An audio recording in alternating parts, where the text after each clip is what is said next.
Bismillahirrahmanirrahim. Assalamualaikum warahmatullahi wabarakatuh.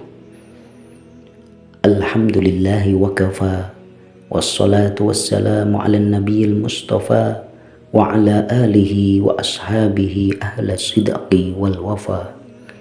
Wa qad qala Allah ta'ala fi kitabihil karim, a'udzu billahi minasyaitonir rajim. Syahrul Ramadan alladzi unzila fihil Qur'an hudan linnasi wa bayyinatin minal huda wal furqan. Amma ba'd. Saudaraku, di malam bulan Ramadan, bulannya Al-Qur'an ini, mari kembali kita bercermin kepada para salafus saleh, orang-orang saleh terdahulu, bagaimana mereka berinteraksi dengan kalam-kalam ilahi.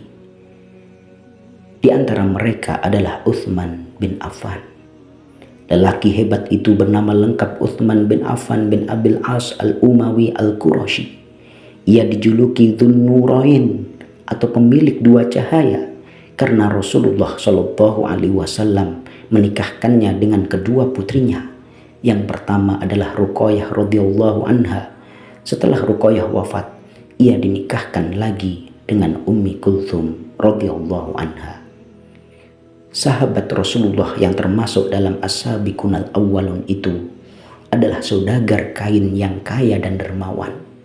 Sebagai contoh, ia pernah membeli sumur yang harganya setara dengan emas 2,5 kg, lalu diwakafkan untuk umat Islam di Madinah. Pada perang Tabuk, ia mendermakan 1000 ekor onta dan 70 ekor kuda ditambah 1000 dirham. Saat musim paceklik di zaman Khalifah Abu Bakar, ia mendonasikan gandum yang diangkut dengan 1000 ekor onta. Meski demikian, Utsman terkenal sebagai sahabat yang low profile, rendah diri, bahkan sangat pemalu. Saking pemalunya, Rasulullah sendiri juga malu dan segan dengannya. Aisyah pernah bertanya kepada Rasulullah, "Wahai Rasulullah, ketika Abu Bakar masuk, engkau biasa saja dan tidak memberi perhatian khusus. Lalu ketika Umar masuk, engkau pun biasa saja dan tidak memberi perhatian khusus. Akan tetapi ketika Utsman masuk, engkau langsung duduk dan membetulkan pakaian. Mengapa?"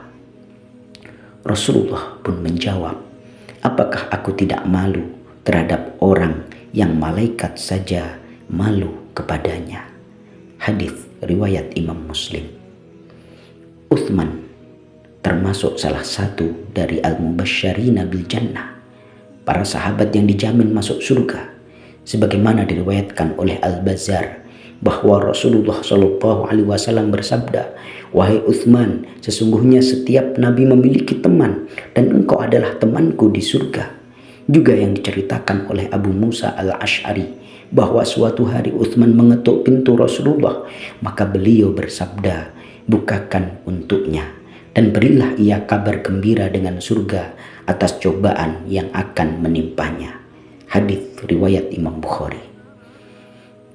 Saudaraku, selain dari itu semua, teladan utama dari Utsman adalah ia merupakan sahabat yang sangat erat interaksinya dengan Al-Quran.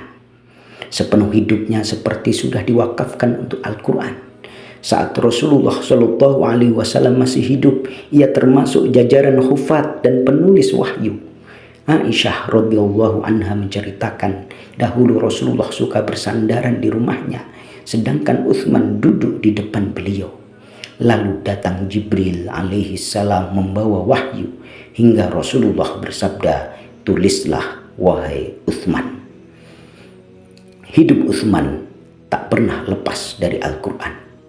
Itu tercermin dari kata-kata terkenalnya, "Sungguh aku sangat benci jika datang suatu hari dan aku tidak melihat mushaf sama sekali."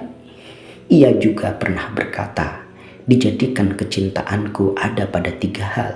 Memberi makan orang yang kelaparan, memberi pakaian orang yang membutuhkan, dan membaca Al-Quran." Di antara kata-kata emas yang lain tentang Al-Quran, ia pernah mengatakan ada 4 hal yang zahirnya adalah keutamaan namun di dalamnya ada kewajiban. Bergaul dengan orang soleh adalah keutamaan, namun meneladaninya mereka adalah kewajiban. Membaca Al-Quran adalah keutamaan, namun mengamalkannya adalah kewajiban. Ziarah kubur adalah keutamaan, namun bersiap untuk mati adalah kewajiban. Menengok orang sakit adalah keutamaan, namun mengambil hikmah darinya adalah kewajiban. Imam An-Nawawi menyebutkan dalam kitabnya At-Tibyan fi Adabi Hamalatil Quran bahwa Utsman termasuk sahabat yang biasa khatam Al-Quran dalam sehari semalam. Bahkan Utsman pernah menghatamkan Al-Quran dalam 1 rakaat sholat. Hasan al-Basri juga meriwayatkan saking rajinnya membaca Al-Quran, saat Utsman meninggal dunia, mushaf kesayangannya sangat lusuh dan hampir berhamburan. Utsman pernah mengingatkan kita bahwa tilawah Al-Quran bisa menjadi tolok ukur kebersihan hati dan jiwa. Semakin bersih hati seseorang, semakin ia betah berlama-lama membaca Al-Quran. Sebaliknya, jika ia tak pernah tahan lama saat membacanya, dipertanyakan kesucian hatinya. Utsman pernah mengatakan, "Lau taharat qulubuna lamma syabi'at min kalamillah." Andai hati kita suci, maka kita tak akan pernah kenyang membaca firman Rabb kita. Sahabat yang masuk Islam lantaran dakwah Abu Bakar As-Siddiq itu juga menekankan akan pentingnya pemahaman dan pengamalan dari apa yang dibaca dari Al-Quran. Abu Abdurrahman mengisahkan dahulu Utsman tidak pernah melewati 10 ayat dari Al-Quran kecuali ia telah menghafalnya, memahaminya, dan mengamalkannya. Maka ia belajar ilmu dan amal bersamaan. Tidak berhenti sampai di situ, Utsman juga sangat giat mengajarkan Al-Quran kepada orang lain. Tercatat beberapa qurra terkenal adalah hasil didikan Utsman, seperti Mughirah bin Abi Syihab, Abul Aswad, dan Abu Abdurrahman. Ialah perawi utama hadis yang sangat terkenal di kalangan ahlul Quran. Khairukum man ta'allamal Quran wa 'allamahu. Sebaik-baik orang di antara kalian adalah yang belajar Al-Quran dan mengajarkannya. Hadis riwayat Imam Bukhari. Kemudian ketika Utsman mendapatkan amanah menjadi khalifah yang ketiga menggantikan Umar, tugas-tugas kenegaraan sama sekali tidak menjauhkannya dari Al-Quran. Justru Utsman menggunakan kekuasaan yang dimilikinya untuk lebih maksimal berkhidmat kepada Al-Quran. Tercatat dalam sejarah di masa Khalifah Utsman lah proyek besar pembukuan Al-Quran tuntas dilaksanakan. Saat itu wilayah kaum muslimin semakin luas hingga sampai ke Syria, Khurasan, Persia, dan Afrika Utara. Jumlah orang-orang yang masuk Islam pun semakin banyak, sedangkan perselisihan tentang baca Al-Quran sudah mulai bermunculan. Bahkan di pusat kekhalifahan sendiri banyak saling mengkafirkan karena kesalahan dan perbedaan bacaan. Sebagaimana diriwayatkan oleh Abu Kilabah, Utsman pun berdiri dan berkhutbah kepada para sahabat ketika itu. Kalian saja yang di sini banyak salah bacaan dan saling berselisih. Tentu mereka yang berada di negeri-negeri yang jauh dari kita lebih dahsyat salah dan perselisihannya. Berkumpullah wahai para sahabat Muhammad dan bukukan untuk manusia sebuah mushaf sebagai rujukan. Kemudian Utsman mengutus seseorang untuk mengambil lembaran-lembaran Al-Quran yang berada di rumah Hafsah, istri Rasulullah. Lalu ia perintahkan kepada Zaid bin Thabit, Abdullah bin Zubair, Sa'id bin As, dan Abdurrahman bin Haris untuk menyusun dan menyalin mushaf serta mengirimkannya ke berbagai wilayah Islam sebagai patokan. Saudaraku, kedekatan Utsman dengan Al-Quran terus berlanjut hingga usianya yang senja menjelang wafat. Saat ahlul fitnah atau para pemberontak mengepung rumahnya selama 40 hari. Usia Uthman ketika itu adalah 88 tahun.